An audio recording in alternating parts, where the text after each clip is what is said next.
Hi friends, இன்னைக்கு வீடியோவில் அரைச்சி விட்ட எண்ணெய் கத்திரிக்காய் குழம்பு எப்படி செய்யறது நாங்கள் பார்க்க போகிறோம். ரொம்பவே டேஸ்ட்டாக இருக்குங்க.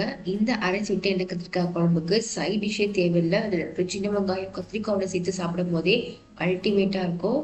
ஸோ வாங்க இப்போ நம்ம இந்த டேஸ்டியான அரைச்சி விட்ட எண்ணெய் கத்திரிக்காய் குழம்பு எப்படி செய்யறதுன்னு பார்த்துடலாம்.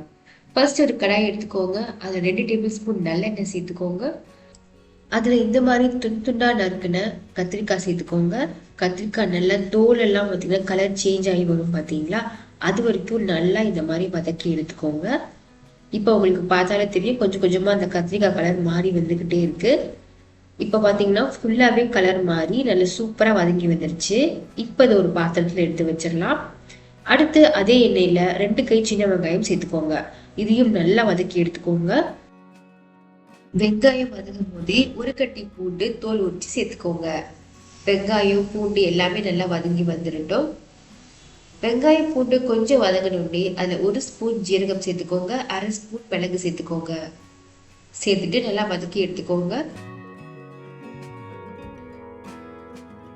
இப்போ பார்த்தீங்கன்னா பூண்டு வெங்காயம் மிளகு ஜீரகம் எல்லாமே நல்லா வதங்கி வந்துருச்சு. அடுத்ததுல 3 தக்காளி நறுக்கி சேர்த்துக்கோங்க. தக்காளியும் நல்லா வதங்கி வந்துடட்டும். தக்காளி பார்த்தீங்கன்னா சூப்பராக வதங்கிருச்சு. அடுத்து இதில் 2 டேபிள் ஸ்பூன் மிளகாய் தூள் சேர்த்துக்கோங்க. 1/2 ஸ்பூன் மஞ்சள் தூள் சேர்த்துக்கோங்க. 1/2 ஸ்பூன் காஷ்மீரி மிளகாய் தூள் சேர்த்து நல்லா வதக்கி எடுத்துக்கோங்க. அடுப்பு சிம்ல வச்சு வதக்கி எடுத்துக்கோங்க. ஹைல இருந்துச்சுன்னா மிளகாய் தூள் எல்லாம் கருகி போயிடும். இப்போ பார்த்தீங்கன்னா எல்லாத்தையும் சேர்த்து நல்லா வதக்கி எடுத்தாச்சு. சூடு ஆறணுன்னே மிக்சி ஜாரில் சேர்த்து கொஞ்சமாக தண்ணி ஊற்றி நல்லா பேஸ்ட் மாதிரி அரைச்சி எடுத்துக்கோங்க. இதோ இந்த மாதிரி. அடுத்து ஒரு கடாய் எடுத்துக்கோங்க. அதில் கொஞ்சமாக நல்லெண்ணெய் சேர்த்துக்கோங்க. கடுகு வெந்தயம் சேர்த்து நல்லா பொரிஞ்ச உடனே 1 கை சின்ன வெங்காயம் சேர்த்துக்கோங்க. அதோடையே 1 கொத்து கருவேப்பிலை சேர்த்து நல்லா வதக்கி எடுத்துக்கோங்க. சின்ன வெங்காயம் நல்லா வதங்கி வந்துடட்டும். இப்போ நீங்க பார்த்தாலே தெரியும், சின்ன வெங்காயம் கருவேப்பிலை எல்லாமே நல்லா வதங்கி வந்துருச்சு. அடுத்து இதுல அரைச்சி வச்ச பேஸ்ட் இதுல சேர்த்துருங்க. சேர்த்துட்டு நல்லா கலந்து விட்டுக்கோங்க. மிக்சி ஜாரில் கொஞ்சமா தண்ணி ஊற்றி அதையும் அலசி ஊற்றிடுங்க. நான் முன்னாடியே எலுமிச்சை சைஸ் அளவு புளி ஊற வச்சுருந்தேன். அதையும் இப்போ கரைச்சி சேர்த்துக்கலாம். அடுத்து கொஞ்சமா தண்ணி ஊற்றி எண்ணெய்லாம் சைடில் பிரிஞ்சு வரும் பார்த்தீங்களா, அது வரைக்கும் இது நல்லா கொதிச்சிருட்டோம். இப்போ உங்களுக்கு பார்த்தாலே தெரியும், நல்லா கொதிச்சிருச்சு. நம்ம முன்னாடியே வதக்கி வச்ச கத்திரிக்காவை இதில் சேர்த்துடலாம்.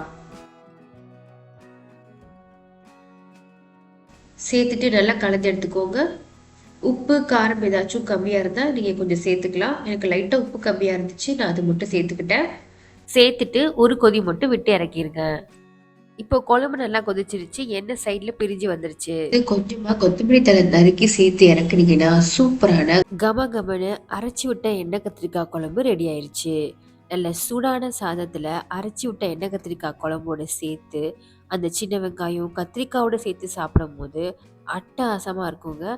கண்டிப்பாக நீங்களும் இந்த அரைச்சி விட்ட எண்ணெய் கத்திரிக்காய் குழம்பு ட்ரை பண்ணி பாருங்கள்.